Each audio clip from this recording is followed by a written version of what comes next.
with nothing but a cowboy hat, a Southern-style guitar, and a voice like no other. Kid Rock became one of the most defiant icons in American music. He was once just a kid in conservative Michigan, called weird for loving hip-hop, but he rose from that to take the stage at Woodstock, sell tens of millions of records, and build a music empire worth $150 million. But fame doesn't just light up your success, it also exposes the shadows. There were loud punches caught on camera, MTV stage scandals, headline-making remarks, and even a moment where he nearly lost everything over a song that was, in his words, too raw to air with his personality. Many thought Kid Rock wouldn't last, but he didn't fade, he flourished. Today, he lives like a king, a $1 million car garage, a forest-surrounded mansion, and even his own whiskey label. And if you think you already know who Kid Rock is, get ready, because the most revealing side of his story is just about to unfold. If you enjoy videos like this, please don't forget to hit the like button, it helps us a lot. And feel free to leave a comment below. A white kid obsessed with hip-hop in a conservative Midwest town during the 1980s. His friends called him the weirdo because he spent his days locked in a shed with an old DJ turntable. But in that very place where no one believed he had a chance, he started rewriting his own destiny. Before he became Kid Rock, the name that once shook the Billboard charts, he was Robert James Ritchie, born January 17, 1971 in Romeo, Michigan, a small town where life revolved around apple orchards, car dealerships, and dreams that rarely stretched beyond a few streets. Bob came from a working middle-class family. His father owned a car dealership. His mother looked after the farm.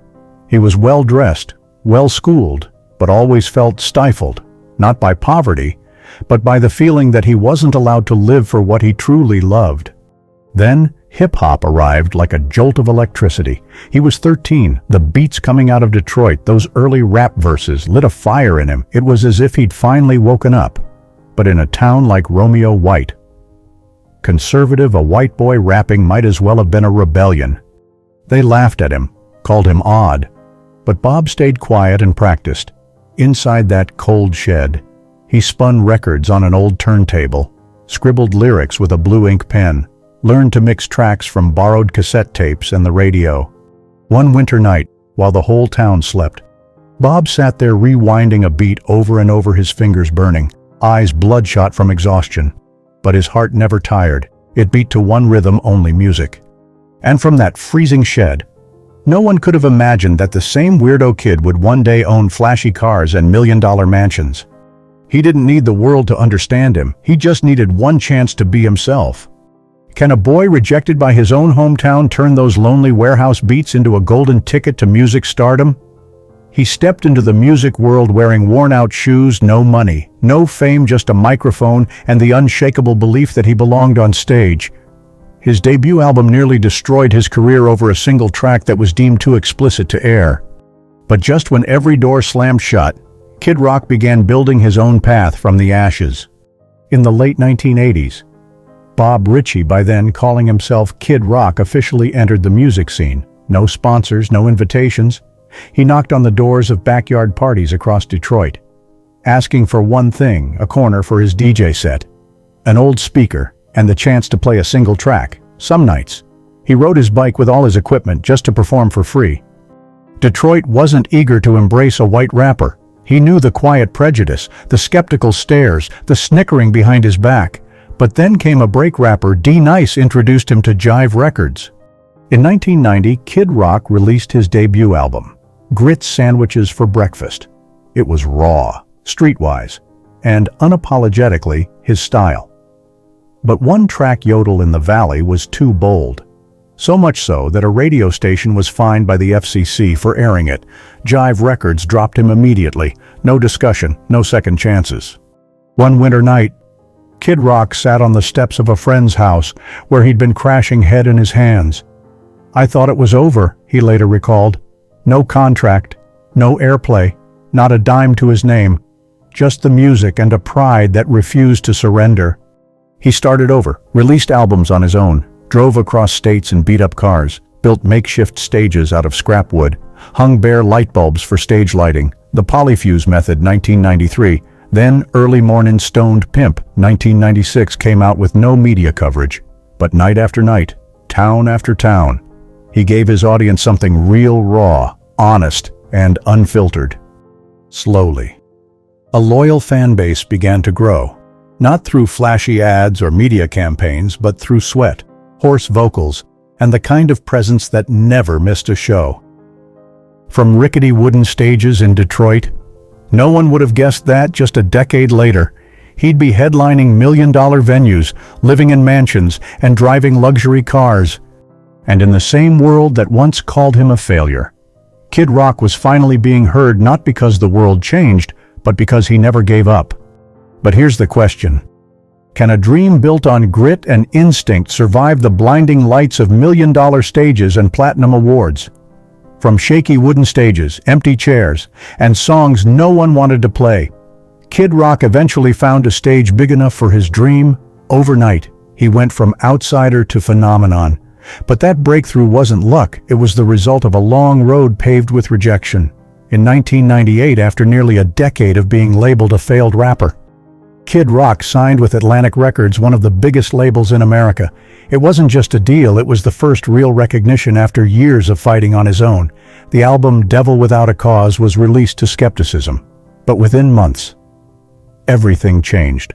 Bawitdaba and Cowboy exploded on the radio. People asked, is this hip-hop, rock, or country?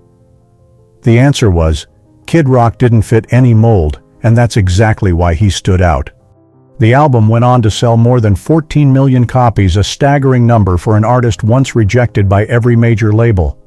He performed at Woodstock '99, shared the stage with Run DMC, was nominated for a Grammy, and became a symbol for a generation tired of being boxed in.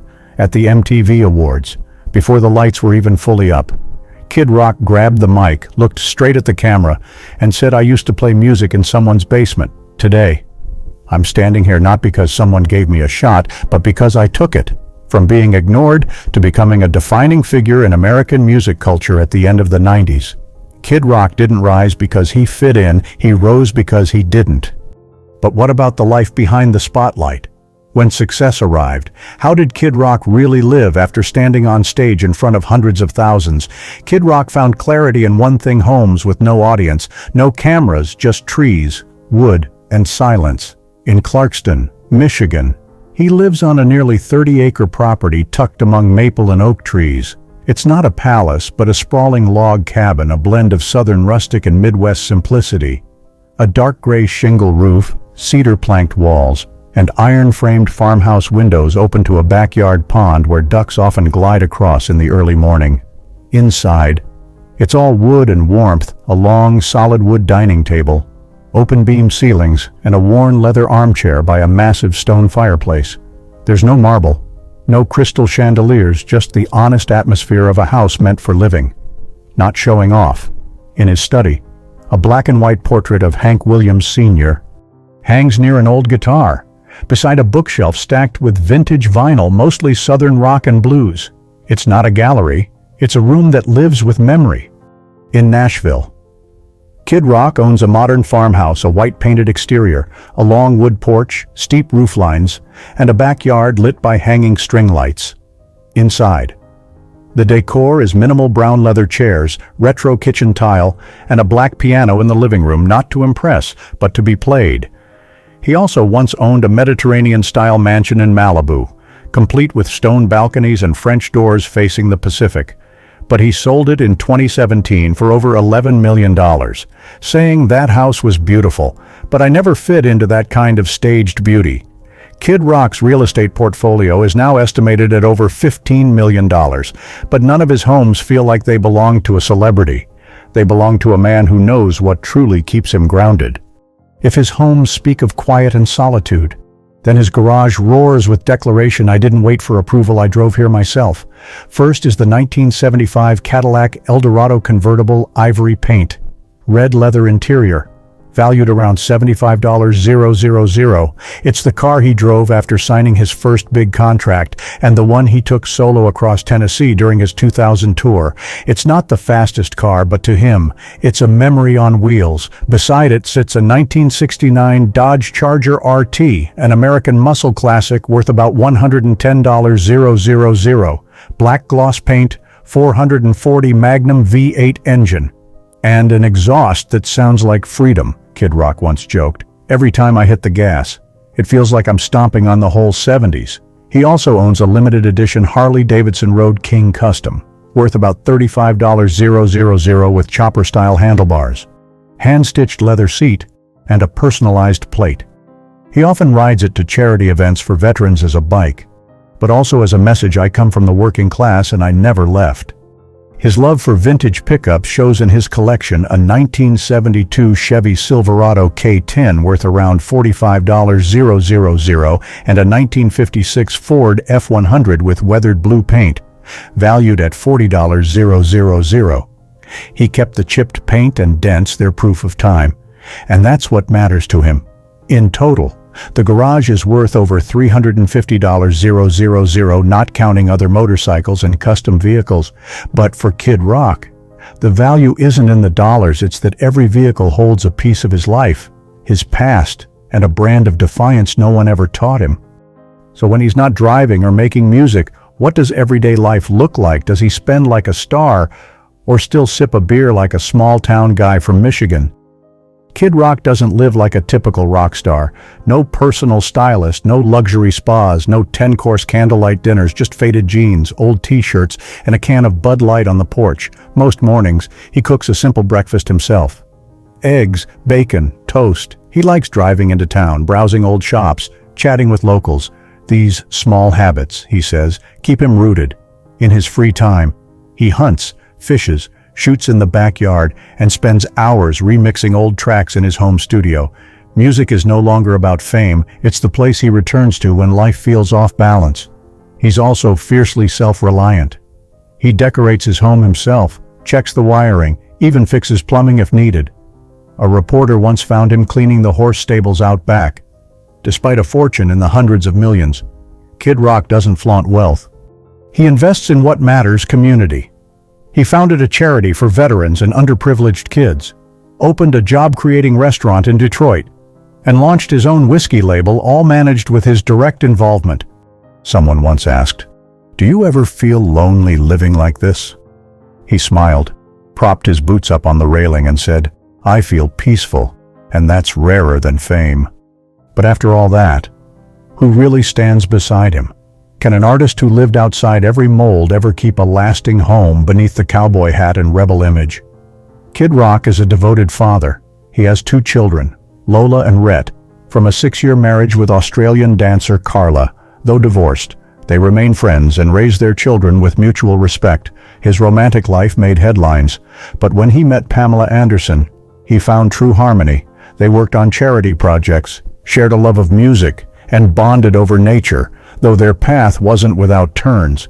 Kid Rock has always said, "Family is where I find truth and the strength to return to the stage." Now, between the cabin in Clarkston and the farmhouse in Nashville, he makes time for his kids, driving them to school, watching basketball, or sitting around the kitchen late at night. And in the end, it's these quiet, genuine relationships without spotlights or applause that may be Kid Rock's greatest legacy.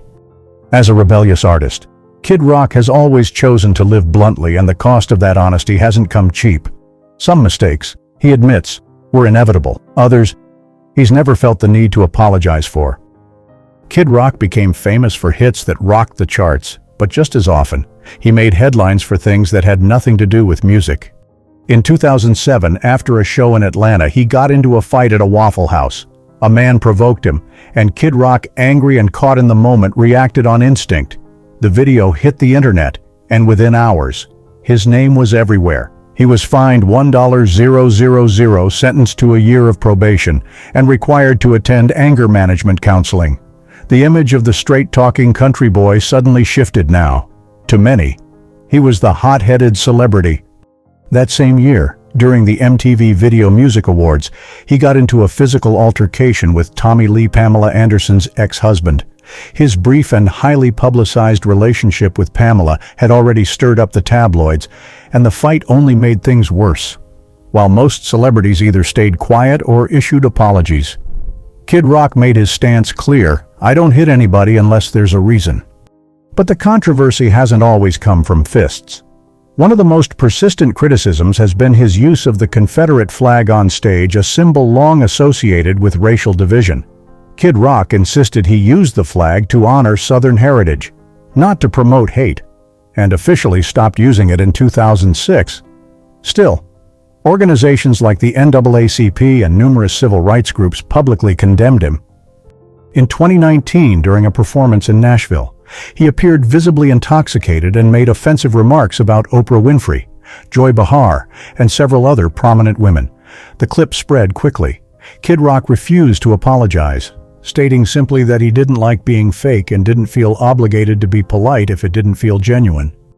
Adding fuel to the fire, Kid Rock has also been an outspoken supporter of Donald Trump. He's worn Trump 2020 shirts, performed at political events, and openly criticized Hollywood as hypocritical. While this stance cost him some longtime fans, it also won him a new group of fiercely loyal supporters, people who saw in him a voice that wasn't censored. Amid the storm of public backlash, there was a moment when Kid Rock stood on a stage in Tennessee, looked straight down at the front row where the press was seated, and said, "I know what they'll write tomorrow. Go ahead, write it. Me, I'm still gonna sing for the ones who've been judged just for being real." He's stumbled. He's spoken out of turn. He's said things that made people uncomfortable. But Kid Rock has never crumbled. Because to him, every mistake can be corrected as long as you take responsibility and keep moving forward. So in the end, after all the glory and the scars, what is the legacy Kid Rock will leave behind?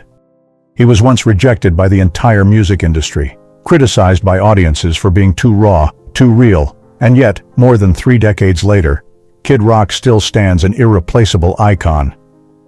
He was never Hollywood's golden boy, but when it comes to artists who dared to break the mold, his name can't be left out.